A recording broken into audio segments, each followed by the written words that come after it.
In 2012, I received an extremely difficult case. The defendant in the case had committed a criminal offense twice, without any mitigating circumstances, nor any defense. When I was at a dead end, I discovered the truth before my eyes. An unprecedented conspiracy in history had been set up. Chapter 1. In 2012, the prison contacted me, asking me to be the defense attorney for a suspect accused of intentional murder. I thought they were wrong. Since I started practicing, I was just a new lawyer, with limited practical experience, and had only handled civil cases such as marriage and inheritance disputes, and zero experience in criminal defense. This crime must be handled by a criminal lawyer. This is not a joke. It must be a mistake. I answered the prison like that and immediately rejected this strange request for assignment. But the matter was not that simple. The prison contacted me again and said that the suspect had named me. They confirmed that it was not a mistake. If there was something unusual, there must be a hidden story. This time I did not refuse immediately but instead learned about the case from the investigator. This was a murder case of a teacher. The main point was that the victim was beaten and then strangled with a rope. 2 days later, the body was discovered and reported to the police. The police quickly identified the suspect as the victim's younger brother. After the incident, there were no witnesses at the scene. The fingerprints and footprints collected also matched the suspect. The scratches from pulling the rope were also consistent with the victim's cause of death. It is worth mentioning that the crime was quite serious. The suspect had a criminal record, had been in prison, and had been released. When questioned, the suspect was very cooperative. Other than basic information such as name, age, and hometown, he did not say anything more. The evidence collection process went smoothly. The results of the on-site examination were complete. The suspect's crime was basically determined. Although the suspect did not admit guilt, the evidence was clear and undeniable. The case was transferred to the prosecutor's office for consideration of prosecution. During the consideration of prosecution, the suspect appointed a civil lawyer like me to defend this criminal case. We did not know each other, nor did we have any grudges, nor had we even heard of each other, and the case was beyond my expertise. I had no idea why he appointed me. The person at the detention center also agreed, "That's right, it's better to wait for a lawyer to provide legal assistance." Finally, I decided to meet the suspect. At the detention center, I met the suspect of the case, named Ha Fong. Ha Fong was thin, small in stature, and looked like an immature young man, although he was estimated to be over 30 years old. But his eyes were deep and calm, his maturity in contrast to his appearance. I asked him directly why he appointed me. He simply said, "Lawyer Liu, if you take this case, I will tell you everything." I replied, "The investigation is now complete, the truth is clear, what else is there to say?" Ha Fong replied, "There are still many things that can affect the verdict of the case." I was silent for a moment and then asked, "Was there anyone who instigated me?" "No." "Want to do something to attract attention?" "No." "Lawyer Liu, what do you think?" I asked directly, "Did you kill someone?" "Yes." He answered very decisively. "Why?" "Say it again." "Yes, I killed someone." I suddenly felt interested. "After being arrested, you refused to admit your guilt, why are you admitting it now?" Ha Fong calmly replied, "To the police, I can protect myself. But to a lawyer, I must be honest and not hide anything." I scratched my head, "But I still haven't agreed to take this case. If you are the real culprit, I don't understand why you committed such a serious crime." He said, "Rest assured, we will lose this case." Ha Fong's voice was firm. "I will pay a handsome fee." Finally, I signed the assignment. Actually, I had already made up my mind when I met Ha Fong. Partly because I was interested in the case, and partly because I didn't want to fail. My legal career is still long, there's no need to limit myself right now, especially since I have never defended a criminal case. Moreover, being chosen by a steadfast suspect is also a source of pride. In our law office, this is not a common occurrence. As soon as I accepted the assignment, I was provided with the case file. The file was very thick and heavy. I started reviewing the case report. The person who reported the case was Tran Kang. The victim was teacher Ha Bin. The scene was a small house, where the victim had stayed during the summer vacation because he was preparing a project. On July 13, 2012, at around 3 p.m. Tran Kang could not contact the teacher and began to worry. He and a colleague went to knock on the door, but no one answered. Then, they smelled a foul odor from the garbage, as if it had not been taken out for a long time. Tran Kang thought that Mr. Ha was very clean, and that the garbage could not have been left there for so long. He might still be in the house. Worried that something bad had happened, Tran Kang called the fire department to break down the door. After the door was opened, a foul odor came out. They realized that the smell was not just from the garbage.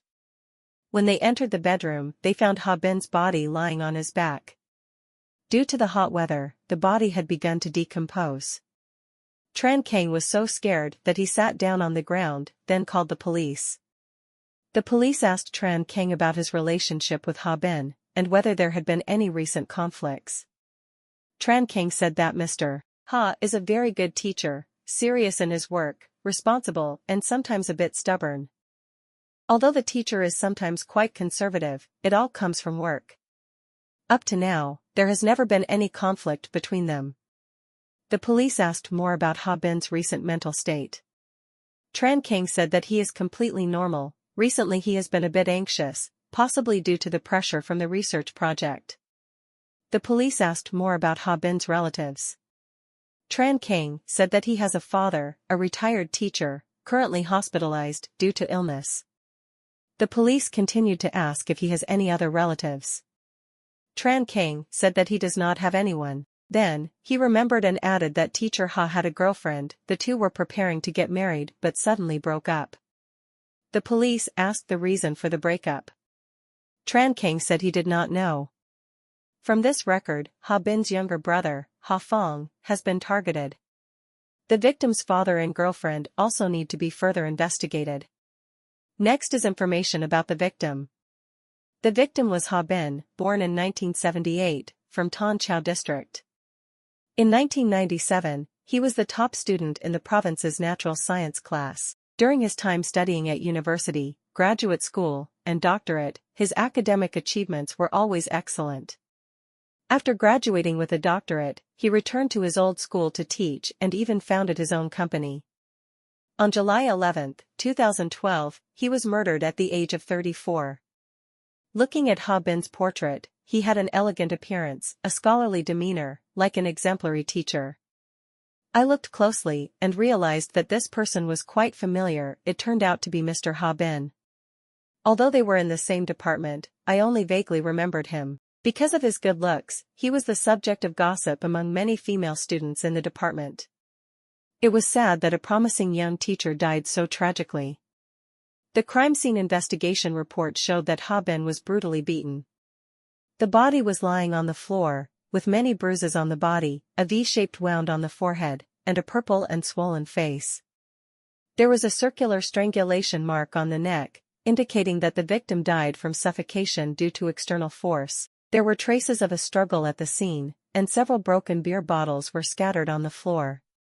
From the traces, it can be inferred that the perpetrator pressed the victim down and beat him, dragged him until he hit his head against the corner of the wall, and finally strangled the victim with some kind of cloth rope. However, the police did not find that cloth rope. The murder weapon was still missing. After reviewing the report, I discovered an even more horrifying detail. Ha Bin was also sexually abused with a beer bottle. This brutality was unbelievable. The perpetrator's behavior went beyond common sense. Did he both admire and hate the victim, or did he have some kind of perverted hobby? The motive behind this case really needs further investigation. I can't help but feel sorry for Mr. Ha Bin. Next is the transcript of the suspect Ha Fong's statement. Ha Fong was born in 1981, 31 years old, from Ton Chau District, with only a secondary school education. He currently lives in a rented apartment in the old area, room 302, building 11. After being released from prison, Ha Fong used to work at the district's mechanical factory, but then quit. Currently, he is unemployed and lives on allowances from his brother. When asked about the details of the case, Ha Fong said nothing, remained silent and did not admit guilt. However, the details about Ha Fong living on his brother's money were confirmed through financial documents. Since Ha Fong was in prison, his brother has sent him enough money every half-month to live. This proves that the relationship between the two brothers seems to be stable. The police checked the contact history to better understand the relationship between the two. But they couldn't find any calls or messages between the two brothers. The rare contacts were long ago and the content was quite normal. The two didn't even save each other's phone numbers, a very strange detail. Chapter 2. To learn more about the two brothers, the police needed to meet the father. The father was Mr. Ha, a retired teacher, currently in the final stages of lung cancer and being treated at the People's Hospital. His remaining life was only counted in months. After receiving the bad news, his condition became more serious and he was transferred to the ICU. As both a relative of the victim and a relative of the suspect, his situation was extremely painful. Due to his health condition, he couldn't provide much information, but the nurses confirmed that Mr. Ha had been in the hospital for half a year. Due to his grumpy personality, the father and son often argued, but in general, Ha Fong was still a filial son. Before the incident, Ha Fong had just visited his grandfather and then suddenly disappeared for a long time. Every time he came, Ha Fong appeared tense and avoided his father's eyes. The police asked Mr. Ha if he noticed anything unusual. The nurse said that sometimes he saw Ha Fong whispering to his father, his voice very low, as if he didn't want anyone to hear.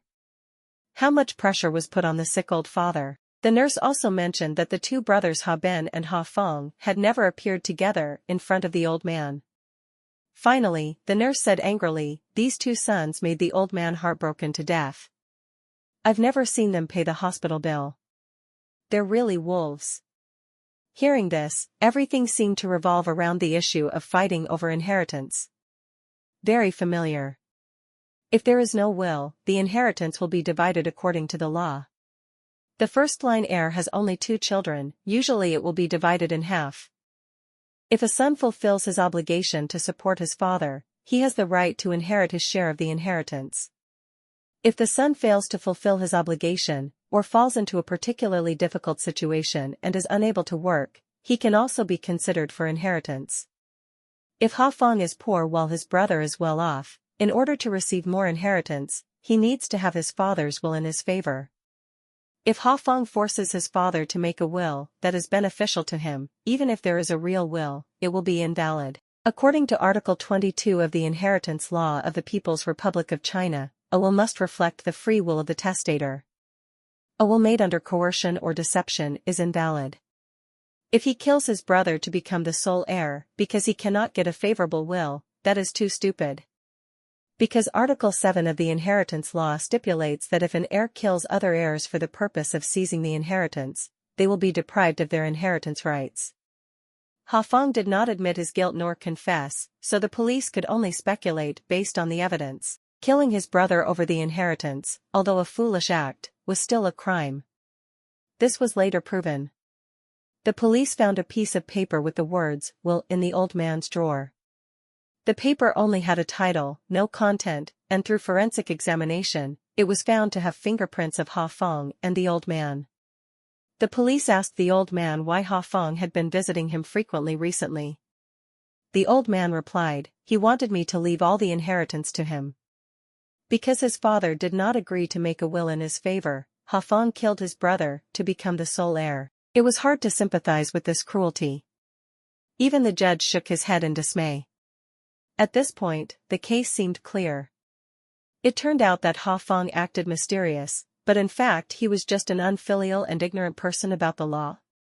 However, there is still a feeling that there is something that is not clear in this case. The following records are from the testimony of Ha Bin's neighbor and girlfriend. In recent days, Ha Bin's neighbor did not discover anything unusual.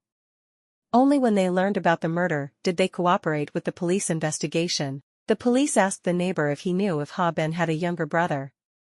The neighbor said he only found out recently, before that they always thought Ha Bin was an only child. Combined with Tran Kang's testimony, it seems that the neighbors and friends did not know about the existence of this younger brother. After Ha Fong was released from prison, Ha Bin's older brother hardly interacted with him. The two also did not contact each other, only transferring money to support each other. The police asked the neighbor why he only recently learned about his younger brother. The neighbor said that Ha Fong had just moved in with his brother for a short time. After that, Ha Fong did almost nothing, relying on his brother to support him. The police asked more about the relationship between the two brothers. The neighbor said that the two brothers seemed to get along, but Ha Fong had a tense relationship with Ha Bin's girlfriend. The word girlfriend changed to ex-lover in Tran Kang's statement, which was a suspicious point. The police asked about the conflicts. The neighbor said that at first it was just a few arguments, but later Ha Fong often harassed and followed Ha Bin's girlfriend.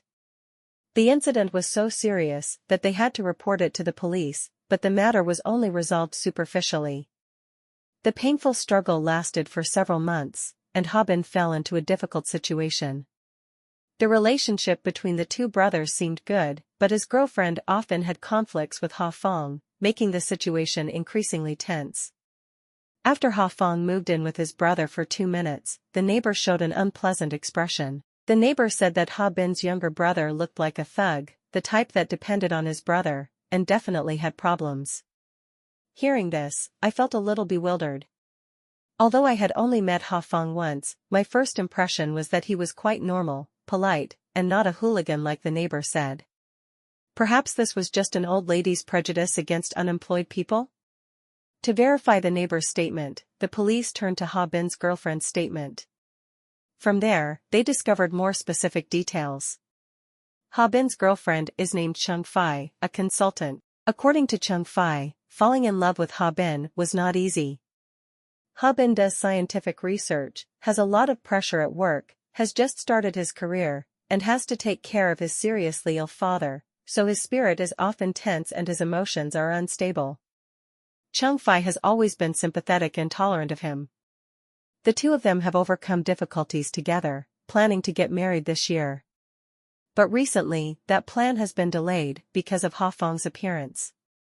Ha Bin has never told Chung Fai that he has a younger brother. It was not until the beginning of this year that he revealed it. He explained that because his younger brother had a criminal record, he was afraid that Chung Fai would worry, so he did not dare to tell him early. Now that they are about to get married, he shared, and assured that there is nothing to worry about. But telling him too late made Chung Fai feel uneasy. When asked what crime Ha Fong committed, Ha Bin only said it was a fight. Seeing Ha Bin sad, she did not ask further and thought she would find out later. Unexpectedly, only 2 weeks later, Ha Fong packed his suitcase and moved in together. Chung Fai clearly remembered the first time she met Ha Fong. The way he looked at her had something strange, making her feel uncomfortable. Ha Fong's move was too sudden. Chung Fai was not married yet, and had to live with her brother-in-law, which felt very difficult to adapt to. She thought that they were siblings after all, so she tried to be patient. But it turned out that she was putting herself in danger. Ha Bin was busy with work, while Chung Fai had a more flexible work schedule. Ever since Ha Fong moved in, she and he were often alone at home. At first, there were only a few awkward situations. But not long after, Ha Fong revealed his true nature. He often took advantage of his brother's absence to harass Chung Fai, from saying indecent suggestions, intentionally touching her when passing by, to following her when she went to work. Chung Fai strongly objected, repeatedly reporting to Ha Bin and arguing about this. But Ha Bin always avoided the issue, thinking that her younger brother was just joking and not serious. Chung Fai loved Ha Bin very much, but his indifference made her feel miserable, as if Ha Bin did not take her feelings seriously. Finally, Chung Fai decided to report to the police. The police came to investigate, but Ha Fong was very cooperative, claiming that everything was just a joke and calling the stalking behavior protecting his sister-in-law. The police handled the matter perfunctorily, not solving anything but letting the neighbors know about it. Ha Bin was offended, and turned to blame Chung Fai. At this point, Chung Fai could not bear it anymore. In front of Ha Bin, she questioned Ha Fong and received a sentence that she would never forget. I have been in prison before, I have not enjoyed a good life. Now that my brother is rich, of course I have to enjoy it too. If he has something good, I have to try it once. This sentence made outsiders feel cold, let alone those involved. Chung Fai was terrified, but Ha Bin did not say anything. In the end, she realized that neither of these two brothers were good people. One was a hypocrite, the other was a scoundrel. She decided to break up. After Chung Fai moved away, Ha Bin fell into a miserable situation. Chung Fai was both heartbroken and scared when thinking back to the past. Chung Fai's testimony matched that of the neighbor, helping the police reconstruct the truth of the matter. Ha Fong pretended to be polite on the surface, just to hide his bad nature. The police keenly asked Chung Fai if Ha Fong still harassed her after the breakup. She answered no. This detail is very important. It seems that Ha Fong did not really like Chung Fai, but only wanted to take what belonged to his brother. If he had taken it, he would not have followed him anymore. From there, the police speculated another possibility, jealousy. The two brothers, but their lives were too different. Ha Bin was a shining example, valedictorian at the district level, studied for a master's degree, a doctorate, became a respected lecturer, had his own career and an excellent girlfriend. On the contrary, Ha Fong dropped out of school, committed a crime and went to jail, and after being released from jail, he had no job and no job. It can be concluded that Ha Fong was jealous of everything his brother had, and jealousy was the motive that led him to commit crimes. Ha Fong tried to take his brother's girlfriend Chung Fai and thought that this would help him to be more mentally balanced. However, harassing Chung Fai did not satisfy Ha Fong, on the contrary, her hatred made him even more jealous and hateful. In the end, only killing his brother, eliminating the root cause of jealousy, made him stop. Ha Fong's thoughts were dark. At this point, although I felt disgusted with Ha Fong, as a lawyer, I still had to maintain a professional attitude. The statements of the neighbors and Chung Fai were consistent. However, because the walls of the house were soundproof, on the day of the incident, no one heard anything suspicious. Several other residents also provided valuable statements. An old man living in the apartment building said that at around 2 p.m. on the day of the murder, they saw Ha Fong standing hesitantly at the entrance of the apartment building for a long time. He looked like he was pondering something, his expression was gloomy, his hands were deep in his pockets, as if he was holding something tightly. Some older people were afraid that he was going to rob, so they carefully asked him what he was doing there. Ha Fong was startled, waved his hand, and then walked straight into the building. He did not take his hand out of his pocket. It is very possible that in his pocket was the murder weapon, a strangulation rope. The police did not find the murder weapon later. Because Ha Fong refused to confess, it was difficult to determine where it was hidden or destroyed. This type of murder weapon is easy to dispose of, and can be burned. The owner of a nearby tobacco shop also saw Ha Fong on the evening of the murder. Because Ha Fong often bought cigarettes here, the shop owner recognized him. That evening, when it was not yet dark, he saw Ha Fong hurriedly entering the apartment complex. His shirt was wrinkled, and he looked absent-minded. The shop owner greeted him, but Ha Fong did not respond. The police checked the surveillance camera, and the witnesses' statements were consistent. However, the camera did not directly record the area of the apartment where the murder took place. This matched the time of death determined by the forensics, but it also meant that there was no alibi for Ha Fong. The scene also left traces. In addition to fingerprints and footprints that matched Ha Fong, there was more important evidence. Under Ha Bin's fingernails, there was skin and dried blood that matched Ha Fong's DNA. Ha Fong also had scratches on his body. The police also recovered the search history that Ha Fong had deleted on his phone, including phrases such as, how to strangle a man to death, how to dispose of a dead man's body. Ha Fong had been searching for these contents for a long time, proving that this was a carefully calculated plan. Through investigation, the police determined that Ha Fong's motive was to fight for the inheritance from his father.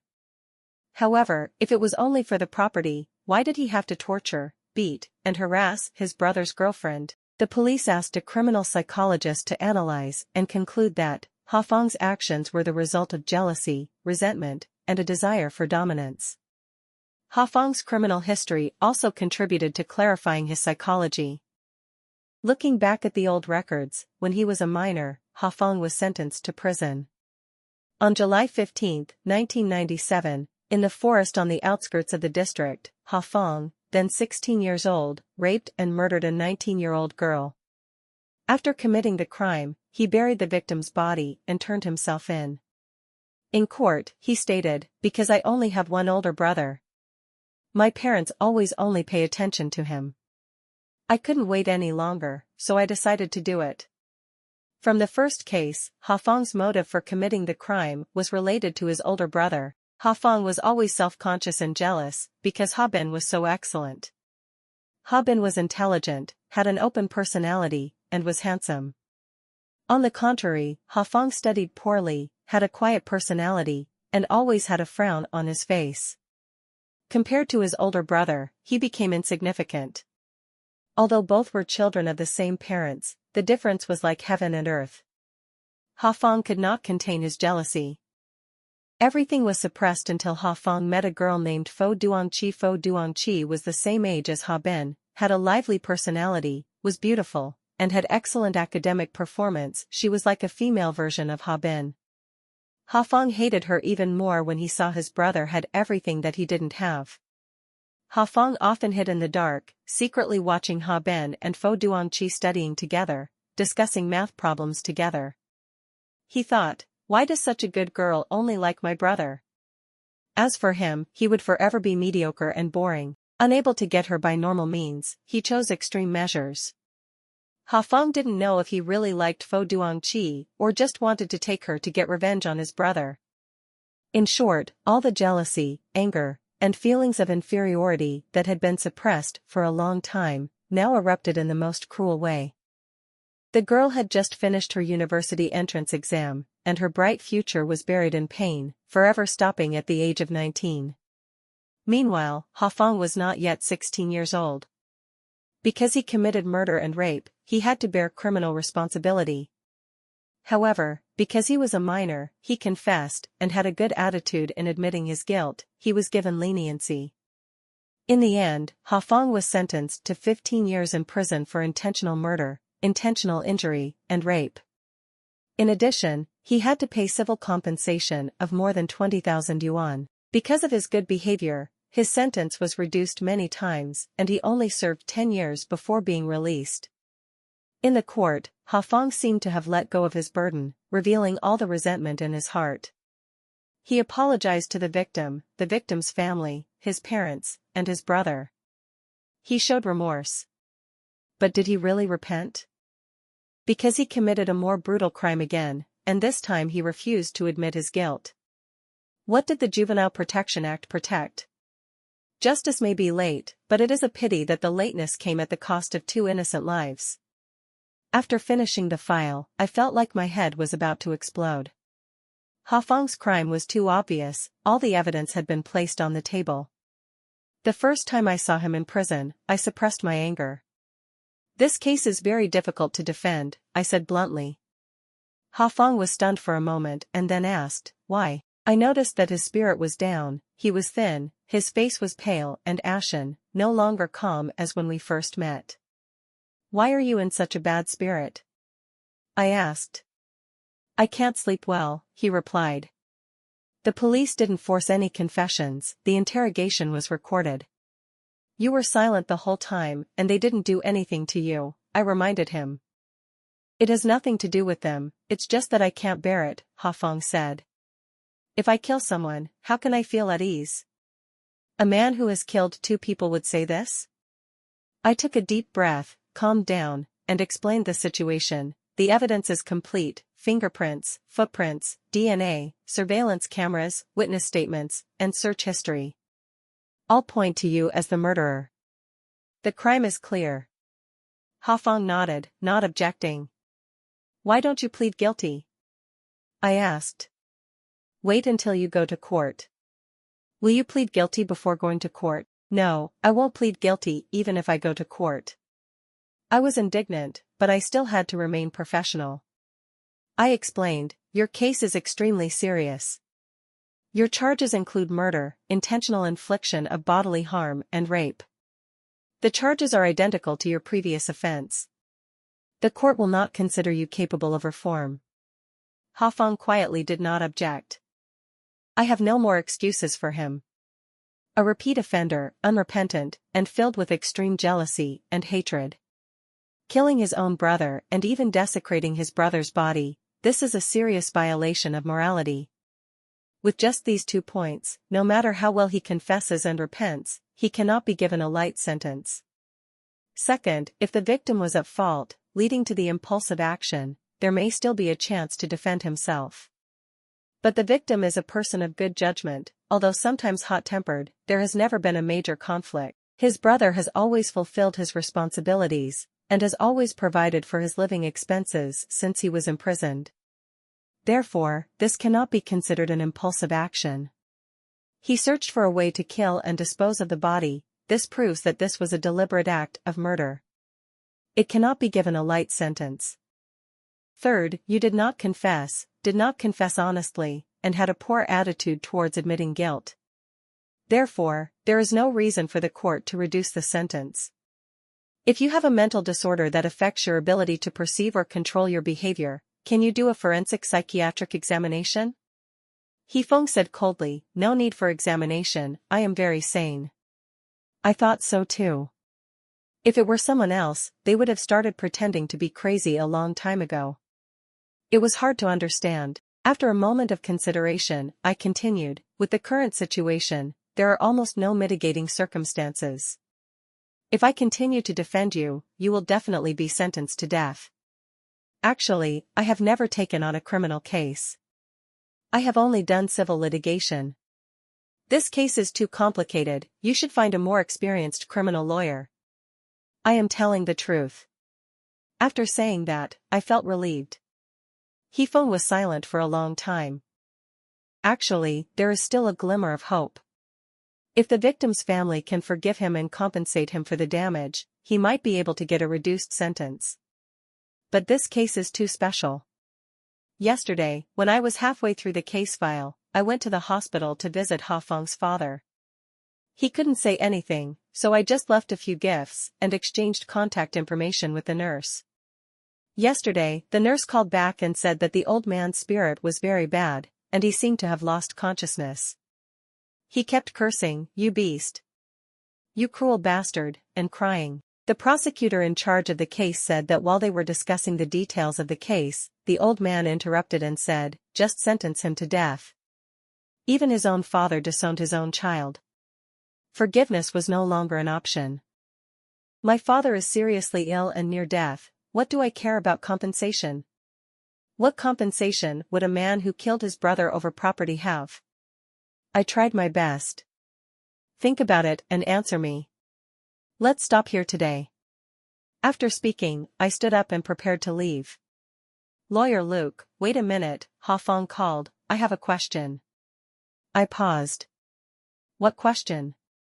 Why do lawyers defend bad guys? I was stunned, my heart pounding, a sharp pain in my chest.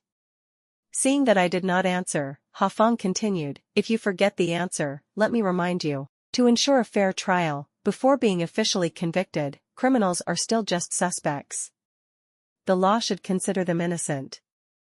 Ha Feng stared at me. No matter how bad that person is, whether he deserves to be condemned by the whole society, shouldn't there be a fair trial? If they are wrongly accused, who will help them speak up? Lawyer Luke, please put yourself in that situation, completely isolated. I once participated in a law dissemination session in the prison. There, I heard that lawyers need to protect bad people, even if they are misunderstood or criticized. Because only then can justice be guaranteed and the rights of the defendant be respected. Only then can injustice be avoided. So when I fell into this situation, I immediately thought of a lawyer. If I met you, would you help me? Would you do your best? So that's how it was. I remembered the time I followed the professor to the men's prison to disseminate the law.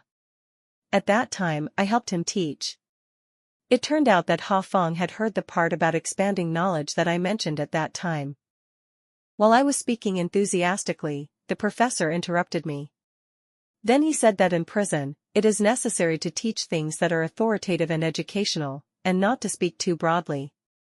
He also advised me to develop my career in the civil direction in the future to avoid conflicts with criminal cases. I followed that advice. Graduated from university, interned and practiced for 2 years. Time passed by so quickly and was full of changes. It was not until Ha Fong asked the question that I remembered that. Indeed, I had never put myself in such a situation. I have always been prejudiced against evil criminals. Although subjective and unbiased, this case was too obvious. It seemed that there was no more reason to defend. Is there really no chance? Ha Fong stared at me. I will try to do everything as completely as possible, I replied. After returning, I reviewed the entire case file. In fact, there were still many unanswered questions. Why did Ha Fong and his brother not contact each other during the 2 years he was in prison, but suddenly a conflict broke out within half a year? Suddenly, for what reason?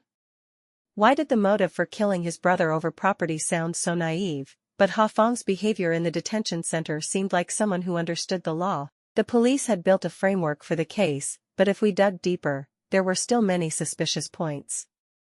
Ha Fong's past can be divided into 4 stages. Phase 1, 1997 to 2007, the time of his first crime and conviction. Phase 2, 2007, early 2011, released from prison, worked at a mechanical workshop in the district, then quit his job. Phase 3, early 2011, late 2011, rented a room in an old residential area, unemployed. Phase 4, early 2012, June 2012, lived with his brother. In July 2012, Ha Fong killed his brother. Through the records, I only had information about phases 1 and 2, but phases 3 and 4 were blanks.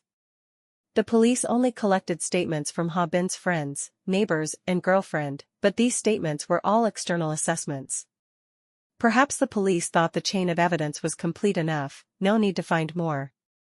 But if I wanted to defend Ha Fong, I couldn't be led by what the police gave me. Would finding more information about phases 3 and 4 from a different perspective help me understand Ha Fong better? Thinking is doing. First, I went to the boarding house where Ha Fong used to live.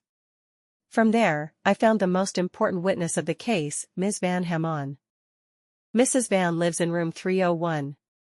When I arrived, she was fixing the potted plants in the hallway. After a moment of hesitation, I said hello. Mrs. Van glanced at me, "Are you back from the market?" and continued working. I was stunned, unable to respond. It seemed that she mistook me for another neighbor in the building. After introducing herself, Mrs. Van squinted at me for a while and then nodded. "Come in, my husband is resting." Once inside, the smell of incense was strong. There was a Buddhist altar on the wall, and the incense smoke drifted as if reflecting the illness in the house. I asked a few questions. "Is your husband sick?" "He has kidney failure and needs dialysis twice a week," she replied. "Do you take care of him yourself?" "Yes, we depend on each other." "It's so hard," I sighed. "Someone came to visit yesterday too." "Who is it?" "The prosecutor, surnamed Wu," she said. "He asked about the person in the next room, also Xia Feng." "Did you come to ask too?" She mispronounced he as Xia. But one thing was certain, the prosecutor had arrived before me. "Yes, that's right. That boy is not bad at all. I found him gentle and quiet. Sometimes he even helps my husband and I." Gentle and quiet? I was surprised by this assessment, completely contrary to what others said about He Feng. I continued to ask, "When did he move?" "Last year." "Have you seen him again?" "No. He is an orphan, with only one older brother, and yet something like this happened." This was strange. On one hand she said he was an orphan, on the other hand she talked about his older brother. Why was there such a contradiction? Why did Ha Fong suddenly come to his brother's house and fight over the property? Did he have a job during that half year? Yes. He was very happy at first, but then he quit. I don't know why. Ms. Van added a few more details, but I was still full of doubts. In the end, I decided to contact Prosecutor No, the person in charge of the case. I had never worked with a prosecutor before, because civil cases do not require the participation of a prosecutor. In fact, during the investigation and prosecution stage, it is necessary to discuss the case with the prosecutor. The prosecutor in charge of this case is named No Tae, a female prosecutor who is very friendly and patient in communication. I gradually focused on the case and became less nervous. Procurator No said that when interrogating Ha Fong, he almost refused to say anything, especially refused to admit guilt. But the strange thing is, in the detention center, he did not show any arrogance like other criminals. On the contrary, his spirit and physical condition were visibly declining. After careful observation, the possibility of being bullied by fellow prisoners can be ruled out. This reaction is like a form of anxiety after killing, a manifestation of suffering, as if there is still a bit of conscience, but why did he not confess?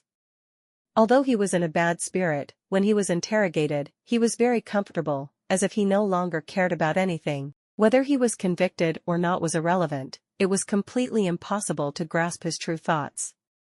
Therefore, Prosecutor No believed that although the police's evidence was enough to convict Ha Fong, it was still impossible to rule out the possibility of something else hidden, and it was necessary to be cautious of the suspect's unusual behavior. This made me feel very admiring. In criminal proceedings, the relationship between the prosecutor and the defendant is adversarial. The prosecutor represents the state to prosecute the suspect. But the purpose of the prosecutor is not simply to charge, but also to clarify the truth and ensure that justice is done.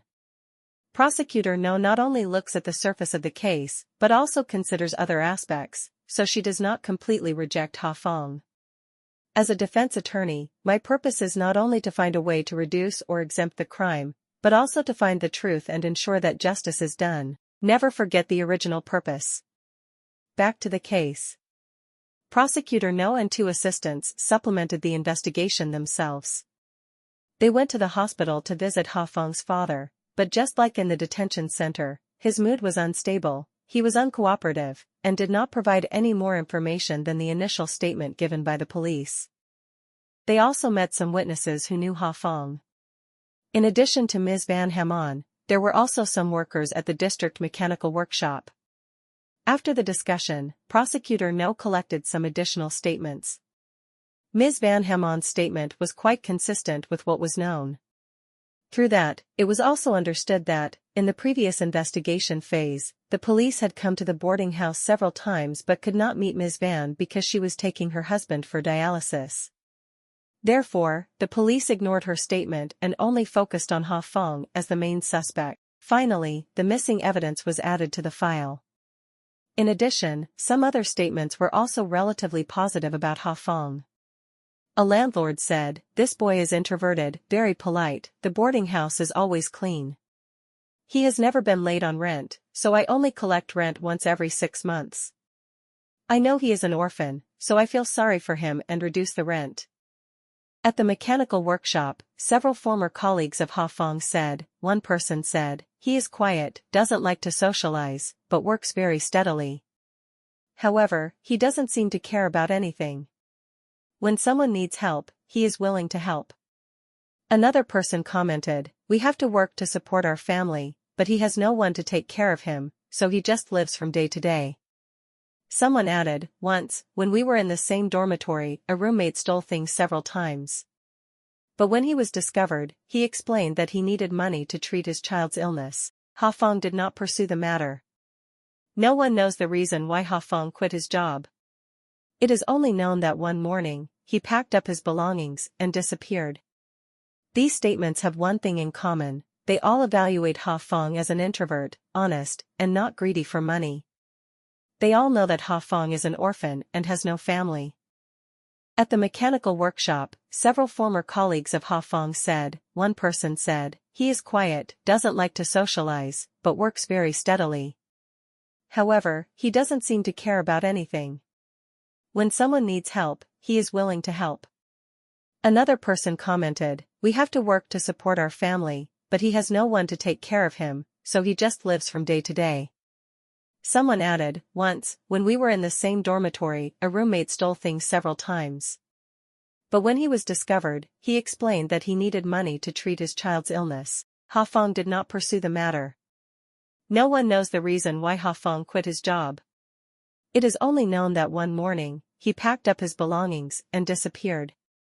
These statements have one thing in common: they all evaluate Ha Feng as an introvert, honest, and not greedy for money.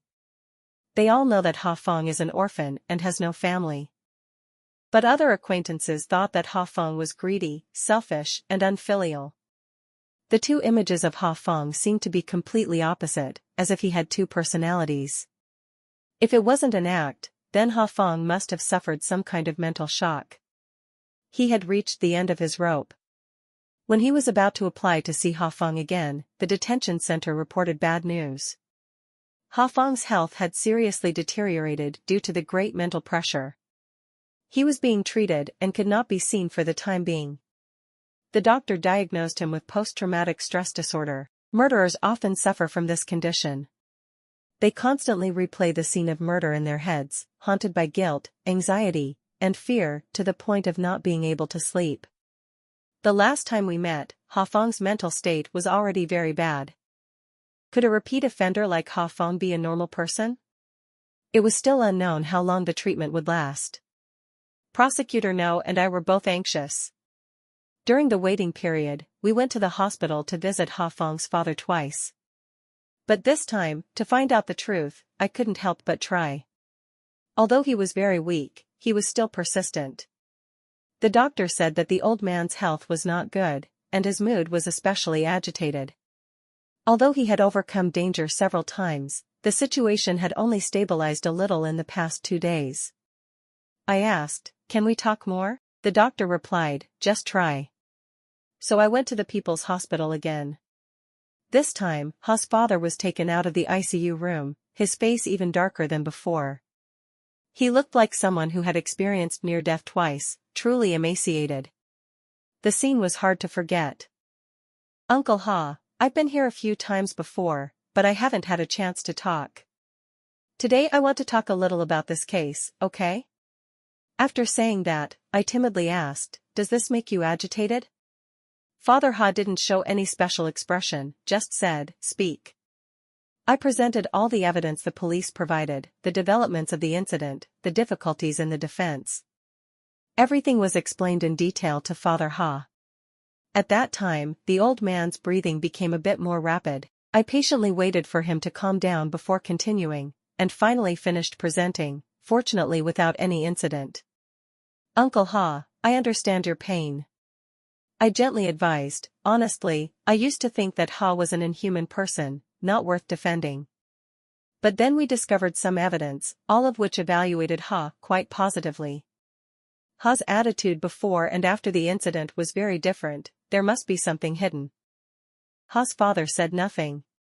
I continued, "What happened has happened, we are also trying, there is no way to avoid it anymore. After all, Ha is your biological son, can you really bear to let him receive the death penalty? Try to remember from the time he was born, when he started to speak, right, until he grew up. As a father, how did you guide him? Think carefully about each of those moments. Is Ha really such a person? Is there anything difficult to say?"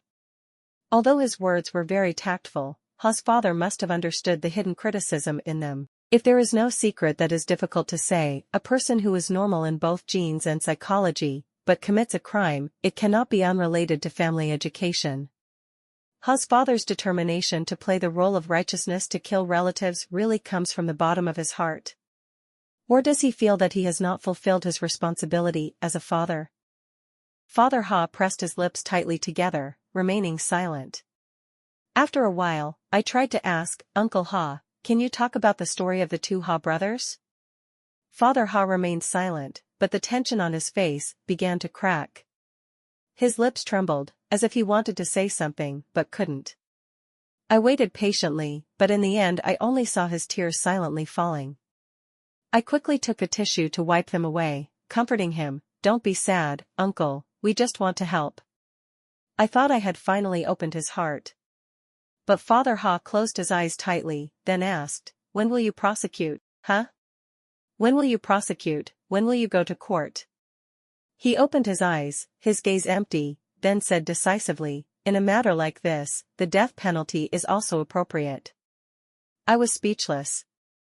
Knowing that Ha's father was suffering from the loss of his son, he seemed to have placed all the blame on his son, without any intention of concealing or defending him. In his eyes, the only question left was when to prosecute, when to try. Normally, after reviewing the prosecution, the prosecutor would decide whether to prosecute or not within a month, or could extend it for half a month for complicated cases. After explaining, Ha's father immediately signaled for me to leave. This time at the hospital, I did not achieve anything. When I returned, I kept thinking about Ha's father's reaction. Chapter 2. Very devoted. Definitely doesn't have a girlfriend, right? Ha Feng's innocuous words made people feel annoyed. This time Feng seemed much more alert, his spirit seemed stable, completely different from the calm and distant look I had seen before. I cut off the unnecessary words. "There are still a few days left until the trial, aren't you impatient? We don't have much time left." "Ah." He retracted his smile, "Enough." "What?" "Lawyer Luke," Feng looked at me, "actually, I'm also very nervous, but I'm betting.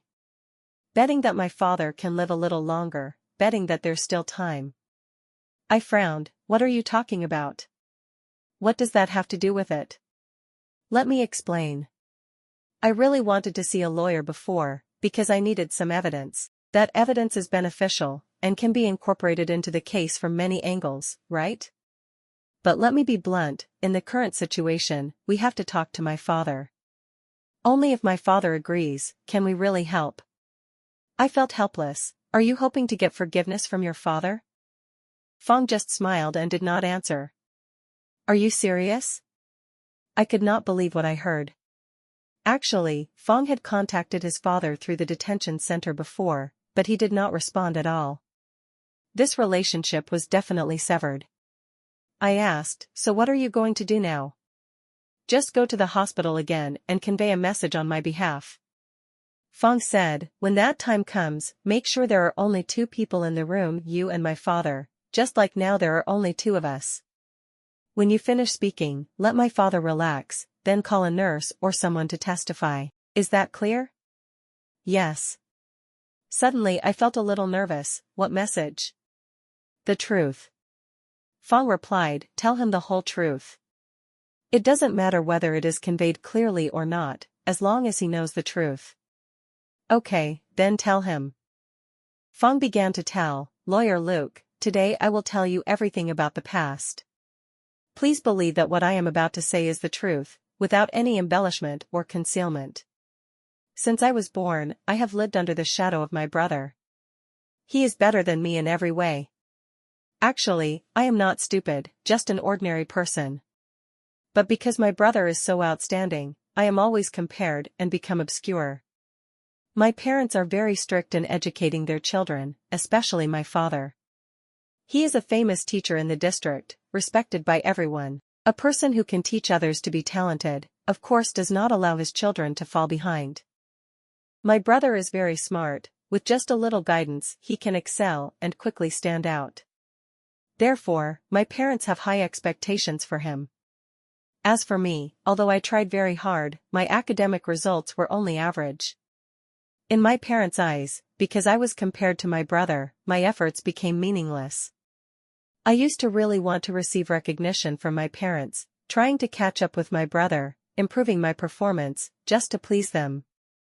But in their eyes, the process is not important, only the results are worth considering. Therefore, every time I tried, I was only disappointed. Gradually, under the pressure from both my parents and my brother, I began to slide. My academic performance became worse and worse, and my personality became more and more self-conscious. In the end, the teacher couldn't control me anymore, my friends didn't want to play with me, and our relationship became more and more distant. Step by step, I went down to the bottom, finally reaching a state where there was nothing to look forward to, nothing to lose. On the contrary, I felt very stable. On countless nights, I wandered around town, walking and walking. Wherever there were old people, children gathered, or fields, trails with dim lights, I would sit down, sometimes starting to do homework. Like an outsider watching life, everything just passed by, and continued to pass by. In my world, all the hustle and bustle had nothing to do with me. In 1996, when I was in junior high school, I had gotten used to that kind of life. But then, one day, an incident happened. That day, I was walking around in the suburban woods. As I passed a bush, I heard a sound coming from it, both fierce and vague, accompanied by a weak cry for help. It was a girl being raped.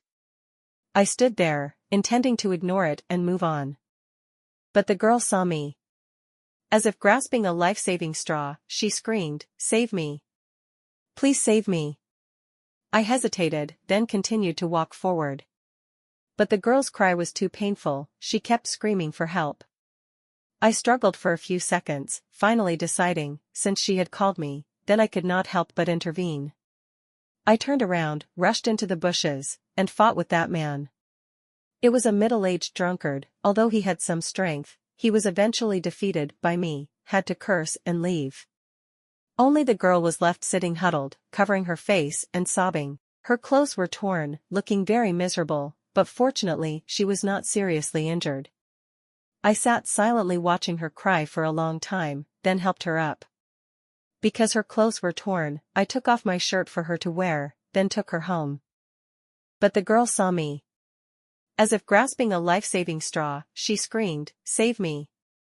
Please save me!" I hesitated, then continued to walk forward. But the girl's cry was too painful, she kept screaming for help. I struggled for a few seconds, finally deciding, since she had called me, then I could not help but intervene. I turned around, rushed into the bushes, and fought with that man. It was a middle-aged drunkard. Although he had some strength, he was eventually defeated by me, had to curse and leave. Only the girl was left sitting huddled, covering her face and sobbing. Her clothes were torn, looking very miserable, but fortunately she was not seriously injured. I sat silently watching her cry for a long time, then helped her up. Because her clothes were torn, I took off my shirt for her to wear, then took her home. But the girl saw me. As if grasping a life-saving straw, she screamed, "Save me! Please save me!" I hesitated, then continued to walk forward. But the girl's cry was too painful, she kept screaming for help. I struggled for a few seconds, finally deciding, since she had called me, then I could not help but intervene. I turned around, rushed into the bushes, and fought with that man. It was a middle-aged drunkard. Although he had some strength, he was eventually defeated by me, had to curse and leave. Only the girl was left sitting huddled, covering her face and sobbing. Her clothes were torn, looking very miserable, but fortunately she was not seriously injured. I sat silently watching her cry for a long time, then helped her up. Because her clothes were torn, I took off my shirt for her to wear, then took her home. After returning home, everything was quiet. That night I tossed and turned, unable to sleep. The next day, when I woke up, I was still in a daze, not knowing whether what happened last night was real or just a dream. But one thing was clear, I had a light-colored hair tie in my hand. Yesterday, when I helped the girl up, her hair tie fell. I picked it up and held it tightly in my hand, forgetting to return it. That was the clearest evidence. Gradually, that event faded from my mind, everything returned to normal. About half a month later, when the whole family was having dinner, the doorbell rang. It turned out to be the girl's parents, bringing some gifts to the house. They said that after the incident, the girl kept insisting on meeting me to thank me. Because the families lived quite far apart, it took them more than half a month to arrange a visit. My parents stood there, listening to the story in surprise. When they told me that their daughter was blocked on the road and almost assaulted, my parents were very confused. However, the story was not told in too much detail, most of the words revolved around thanking me. My parents were a bit surprised, awkwardly responded, then praised me a few sentences. At that time, my brother stepped out, directly called the girl's name, Fo Duangqi, "Are you a friend?" Fo Duangqi was also very surprised. "What a coincidence, it turns out to be you." It turned out that her name was Fo Duangqi, studying in the same school as my brother, but in different classes. Both of them were very good students, often competing for the top position in the school. Although they had never talked, they knew each other well, both admiring and competing with each other. My parents often heard the name Fo Duangqi from my brother's mouth.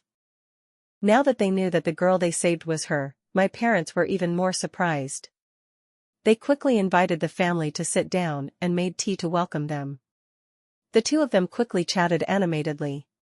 Here, I stopped and asked, "Confirm again, the incident of helping Fo Duangqi was in 1996, right?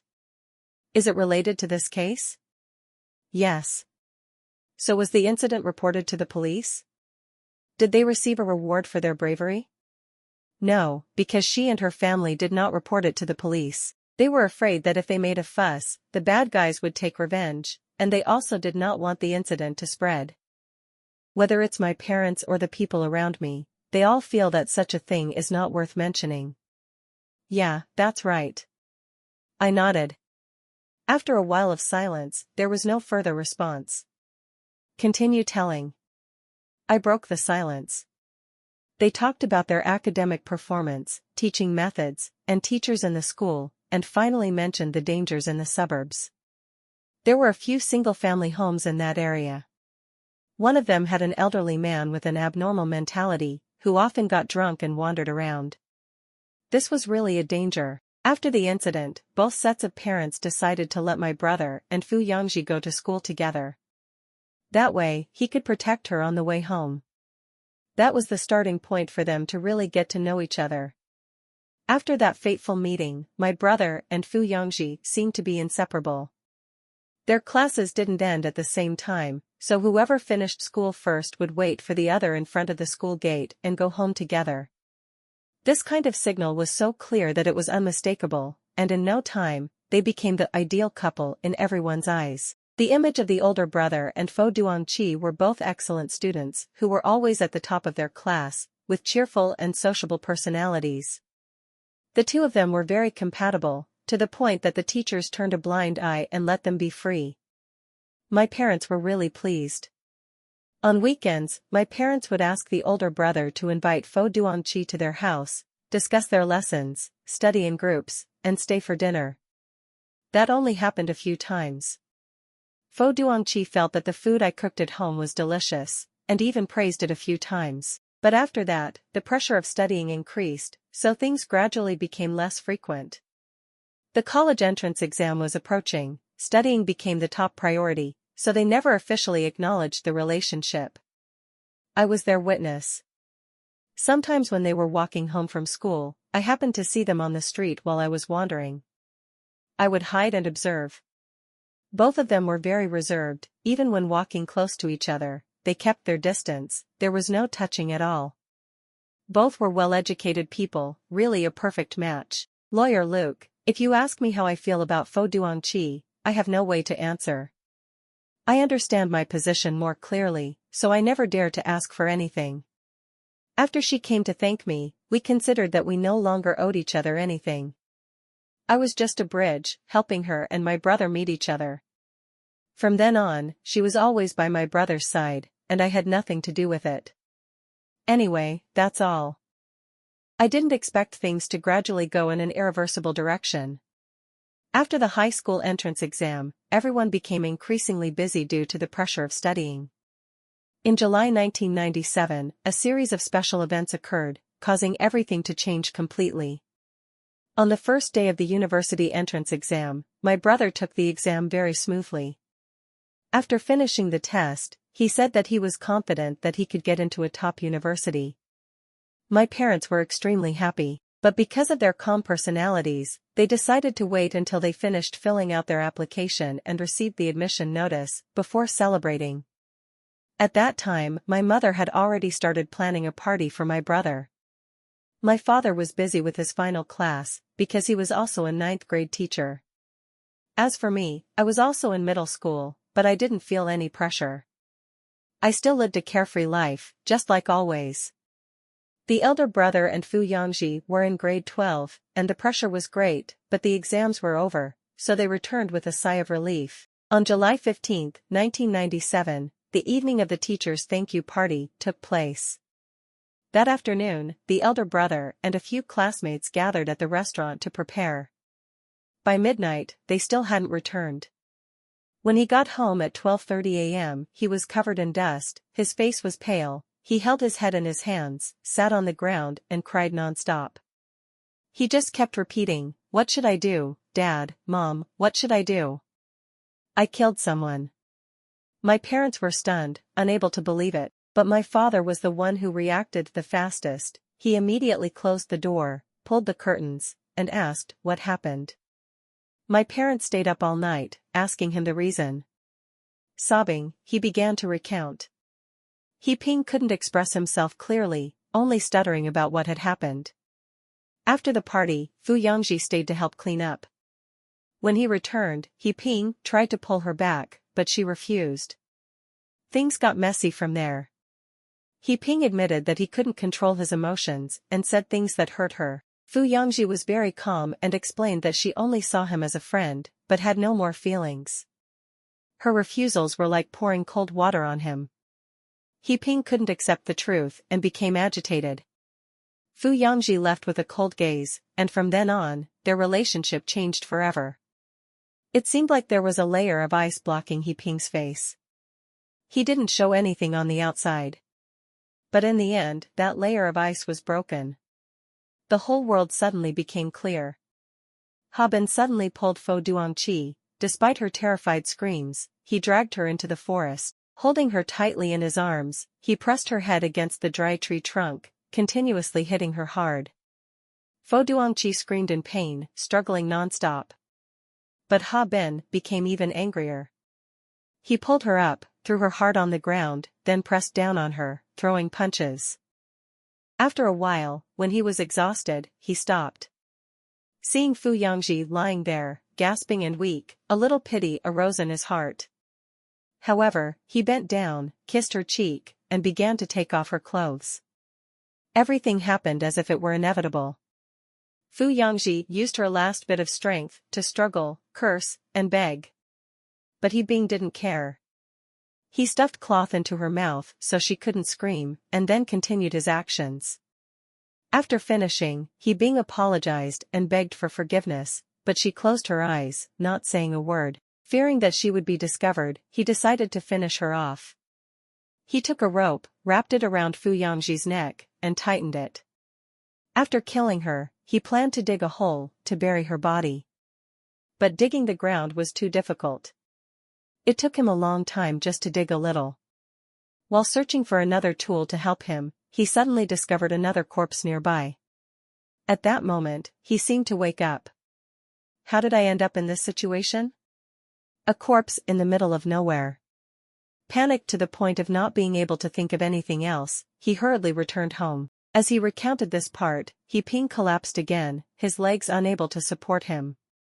Through the crack in the door, everything outside appeared clearly. He could not think of anything else. His father took 2 shovels and called him to follow. That night, in the thick fog, his father dug a deep hole in the forest. Zhang Tai dragged the remaining corpse into the hole, then they filled it with dirt together. Because they were too focused, coupled with extreme fear, they did not examine the corpse carefully. No one knew whose corpse it was. They just wanted to finish quickly. When everything was finished, it was dawn. But when they saw everything clearly, they discovered that they had buried the wrong body. Because it was already morning, they were afraid of being discovered, so they hurried back home. Father paced back and forth in the room, gradually becoming thoughtful.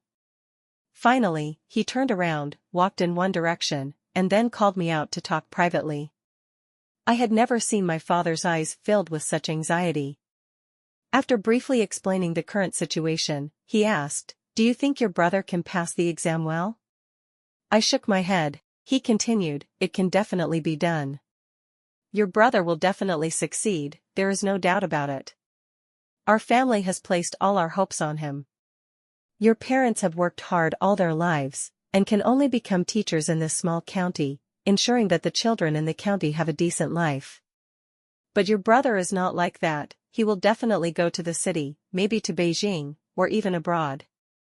At that time, our whole family will have a completely different life. But if we cannot protect your brother now, everything will collapse. Do you understand that? I still shook my head. Father continued, you see, for the common good of the whole family, I hope you can sacrifice. I also thought about taking all the blame myself, but if you think about it, that is not as reasonable as letting you do it. Do you know why? I still shook my head. He explained, if your father or mother takes the blame, the family will be broken. But you are young, not yet 16 years old, a minor. If you stand up and confess, even if you are punished, it will only be a few years in prison. By then, you will only be 20 years old, everything can start over. Your brother will have a bright future ahead of him, as well as a good life. As for your parents, we will make it up to you for the rest of our lives. Do you understand? This is the best way. I nodded. Father was very moved, he continued to persuade. Finally, I agreed. The matter was decided like that. My father made some fake injuries on me, especially using a rope to create a mark. My mother prepared an explanation. Because her beloved girlfriend was gone, her son could not bear the pain and committed the crime. Afterwards, my father took me and the evidence, a bloody rope, to the police station to confess. When we arrived at the court presented several witnesses. Some saw me in the woods, some confirmed that Fu Yangji had appeared there, and some were familiar shop owners in the area. I sincerely confessed my guilt, recounted every step of the crime in detail, and expressed deep remorse. In the end, because I was a minor, had a sincere attitude, confessed, and expressed remorse, the court sentenced me to 10 years in prison, along with civil compensation of more than 20,000 yuan. Chapter 3. After finishing the story, Ha fell silent. I was shocked. Is this true? Yes. But it doesn't make sense. How can we just rely on testimony, a few vague witnesses, to make a judgment? Where is the evidence? That's right. I was about to ask more, but I stopped, because I suddenly remembered another story. A brother in the profession told me that there was a rape and murder case in 1995, at that time the court tried and executed the suspect. But in 2005, another suspect in an unrelated case confessed that he was the real culprit of the 1995 case. In 1997, Ha's case happened again. Although it was a few years apart, it was also in the same period. If we look closely, the investigation method at that time really had many problems. The cause can be traced back to two aspects: the pressure to solve murder cases. 1. In a certain historical period, in order to ensure a high rate of solving murder cases, investigative agencies often ignored the principle of legal fairness, even using illegal methods of taking statements, leading to wrongful convictions. 2. The mindset of the suspect is guilty. Investigators often tend to be prejudiced, considering the suspect as the culprit from the beginning, then only collecting evidence that is favorable to the accusation while ignoring evidence that proves otherwise. This leads to a lack of clarity in determining the truth and insufficient evidence. Although the 1996 Criminal Procedure Code was amended to adopt the principle of presumption of innocence, in reality, old thinking habits still exist in many investigative agencies. In addition, the technical conditions for investigation in many underdeveloped areas, such as DNA testing, are also not sufficient to support complex cases. Back to Ha's case. The case happened in a poor and backward county. It was a murder case, and with Ha confessing and admitting his guilt, everything seemed too convenient. This saved a lot of manpower and resources for the investigation agency. It can only be said that what Ha told seemed reasonable. As for the truth, only when the court conducts a retrial will we know. I sighed. If it's all true, his father will really find it hard to forgive. Forcing his young son to confess, and even turning him into a tool to bear the blame, is really too cruel. Ha continued, but my parents actually did nothing. They promised to compensate for the damage to get a reduced sentence, but in the end they did not apologize to the victim's family, nor did they fully compensate. My parents just thought that I was a minor, even if I was in prison, it would be fine, so there was no need to pay too much. The final civil compensation was only set at more than 20,000 yuan. This money was paid for by Ha's parents from various sources, including the prize from Ha's brother being the valedictorian of natural sciences and support from the local government. I was stunned and asked, "Have you thought about turning your back on yourself? Why didn't you turn your back on yourself when you realized your parents broke their promise?" Ha smiled, "No, going to jail is nothing to me, it's just a normal choice. I don't care about their promises or whether they change. Even after I got out of prison, my relationship with my family was very cold. During my time in prison, the number of times they visited me could be counted on one hand. When my mother passed away, I didn't know until later. After I got out of prison, I only returned to my hometown once, met my father and brother, then left again. The last time we met, they were dressed neatly, but I was still wearing the prison uniform. Everything had changed so much, we both lived our own lives." I asked, "So do you hate them?" Ha replied, "No." I continued, "Then why did you kill your brother? You had nothing to do with them anymore, why did you suddenly come back and kill someone?" Ha smiled but did not answer. I did not press further, just thought of continuing the investigation, focusing on Ha's father to clarify the situation. When I arrived at the hospital, I met Ha's father. Looking at him, I recounted what Ha said. Ha's father was clearly very confused, clutching the blanket tightly, his face full of pain, his expression increasingly distorted. I added, "Is this true?" Ha's father was angry, "What is real? Is there any evidence? Who made those things up? Without evidence, it's just a story." I calmly said, "Mr. Ha, if what Ha said is true, then the nature of this case has changed. Clarifying the truth can affect the current trial and verdict. If the court re-examines and discovers that the case lacks physical evidence such as semen or DNA, then this is clearly a serious error in the proceedings. If what Ha said is true, then the victim Ha Bin in this case is also very guilty, and cannot be completely innocent." After hearing this, Ha's father seemed to have lost all his strength, bowed his head, and said nothing more. I continued, "Uncle Ha, don't you feel ashamed of treating your child like that? As a relative of the victim, you have the right to decide whether to forgive or not, but as a father, don't you feel the need to apologize to Ha? The one who needs forgiveness should be you, not Ha." Father Ha kept his face tense, his body trembling with anger. At this moment, Father Ha finally said, "Do you think I did all this just to be forgiven?" He laughed dryly, as if he had just escaped from a heavy burden, emitting a ha-ha laugh from deep in his throat. "What?" I quickly asked. Father Ha laughed bitterly, shook his head, opened the drawer beside him with a trembling voice, took out a piece of A4 white paper and a pen, and handed it to the other person. "Lawyer Luke, you think too highly of me. Forgiveness? What's the use of forgiveness?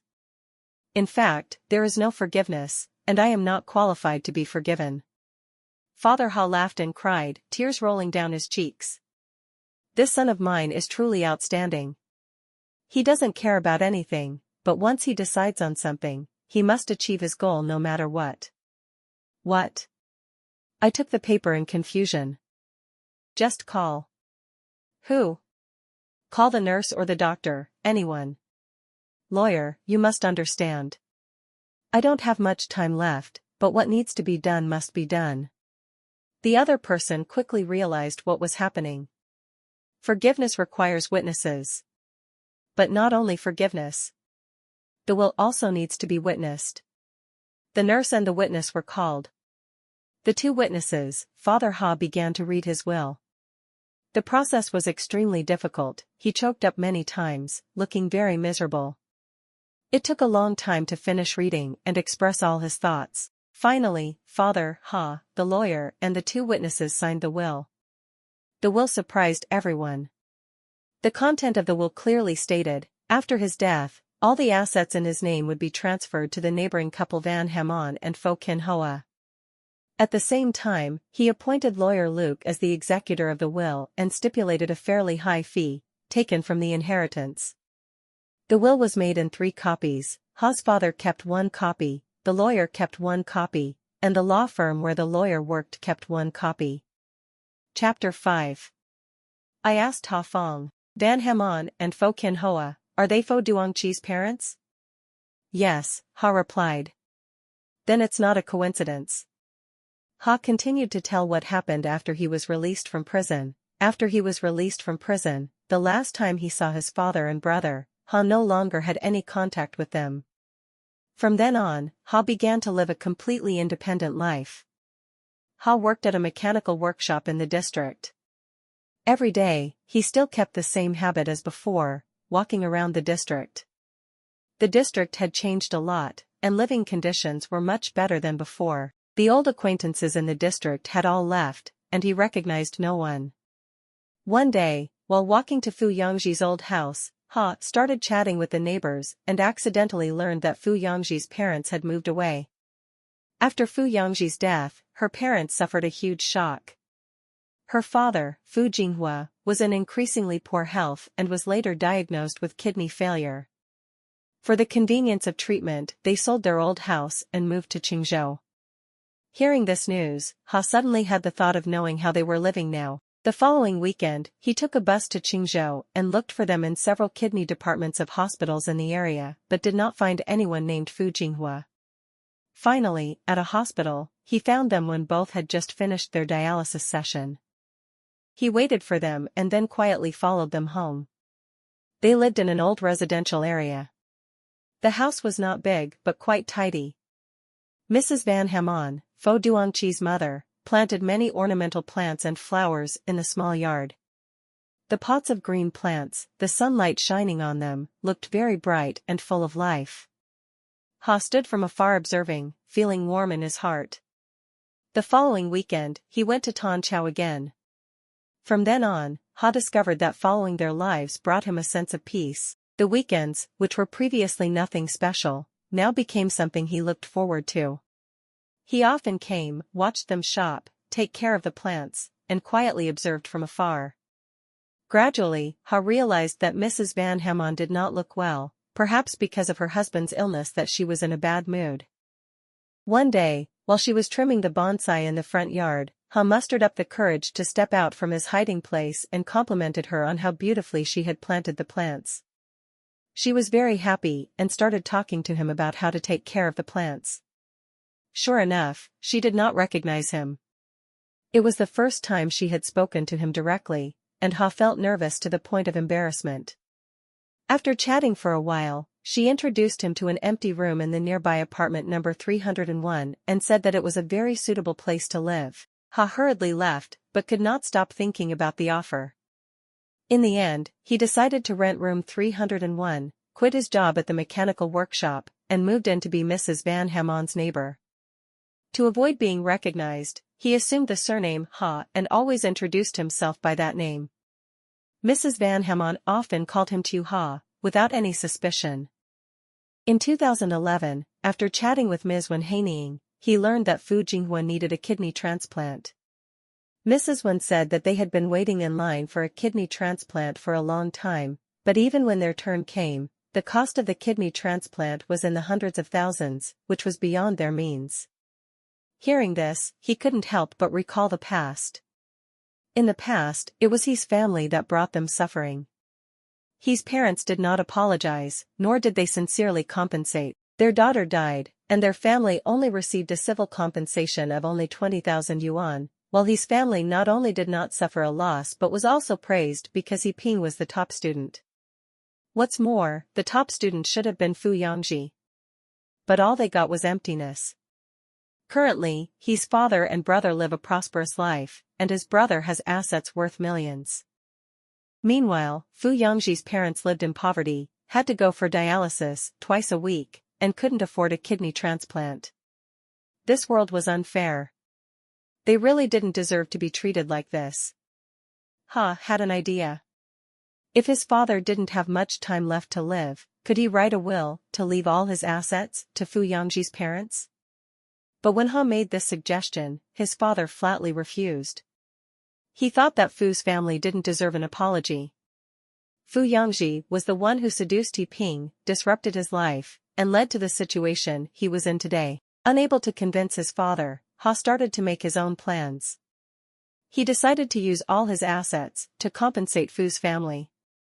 In the end, he killed Ha Bin and convinced his father to write a will. The story continues to reveal the hidden corners behind Ha's every action, with the struggle between guilt, atonement and justice.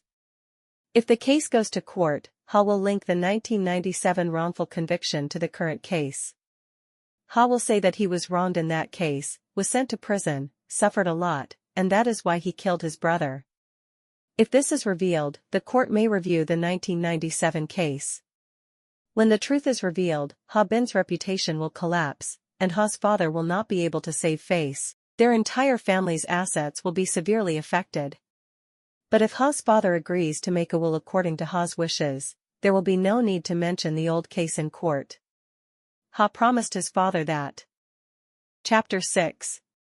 When Ha finished his story, I felt so shocked that I was almost speechless. With experience in handling inheritance disputes, I was used to protecting the rights of beneficiaries. At first, I thought that Ha killed his brother to monopolize the assets, but I ignored the current situation that the beneficiary had passed away. I also thought that Ha was someone who did not understand the law.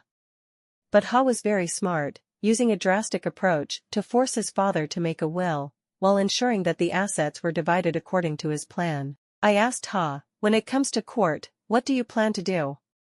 Continue to fight? Ha just smiled and replied, no need anymore. No need anymore? I asked again. I have met my father one last time and explained everything clearly. After that, I will also cancel the contract with the defense attorney. Why did you do that? Because you have no experience in criminal cases, you are only good at handling inheritance and marriage cases. I was speechless and wondered, if so, what have you been fighting for all this time? Ha replied, it's just to let my father know that I am serious about my promise. Then why did you choose me? Ha smiled, because you are good at handling inheritance. The last thing I need you to do is to help me carry out my father's will. Chapter 7. On September 16, 2012, the trial for the murder committed by Ha officially took place. The case was tried publicly, attracting the attention of the media and the public. The defense attorney's chair was replaced by a lawyer appointed by the court to ensure fairness. The lawyer made the following rebuttal points. The traces at the scene, such as fingerprints and skin cells, could have been from the two brothers living together, so it could not prove that Ha was the perpetrator. The murder weapon was not found, so the evidence was not enough.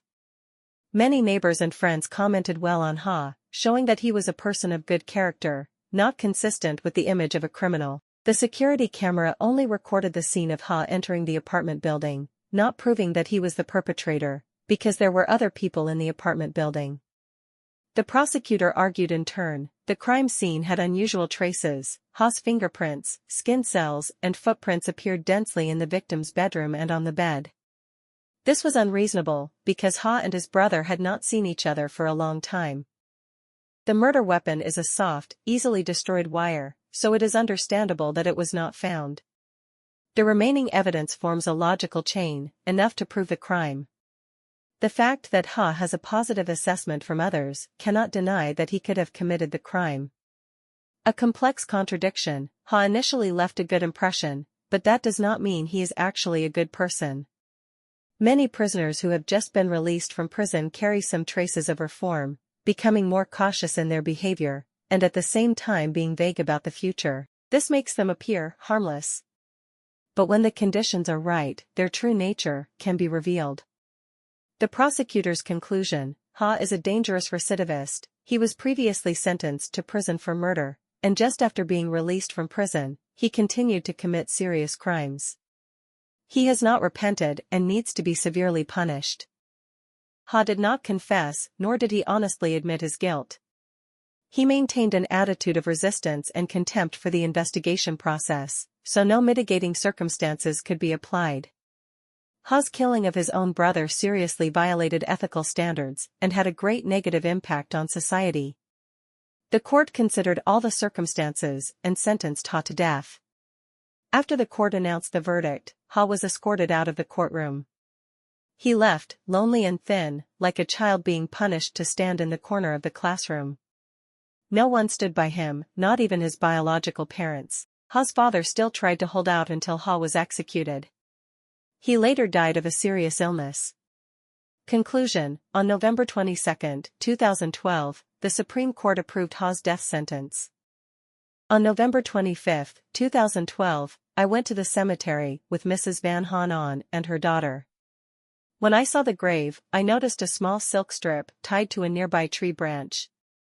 "This silk strip is so beautiful," I said. Mrs. Van explained, "This is the silk strip I got from my house.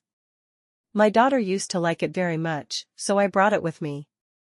Mrs. Van admitted, "Ha once saved my daughter. When she was kidnapped by a bad guy, Ha took her home and even gave her his shirt to keep her warm." Mrs. Van continued, "How could such a child be a bad person?" But then, family conflicts pushed Ha into a dark corner. In the eyes of her parents and brother, Ha was just an extra.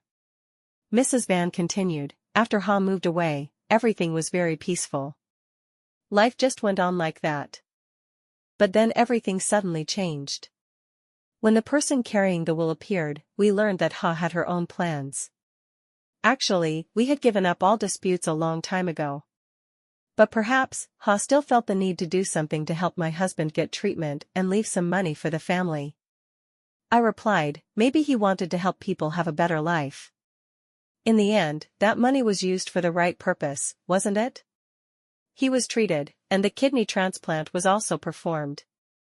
Mrs. Van shook her head. "A kidney transplant is a distant dream, partly because the waiting list for a kidney transplant is too long, and partly because our family has no hope for surgery.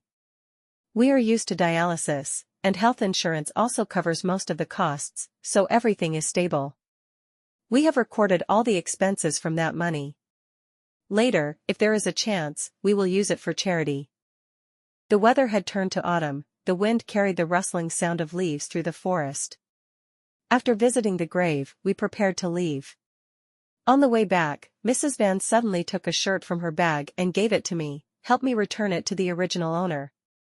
There's no point in keeping it." Okay. We said goodbye there. Ha's case ended in 2012.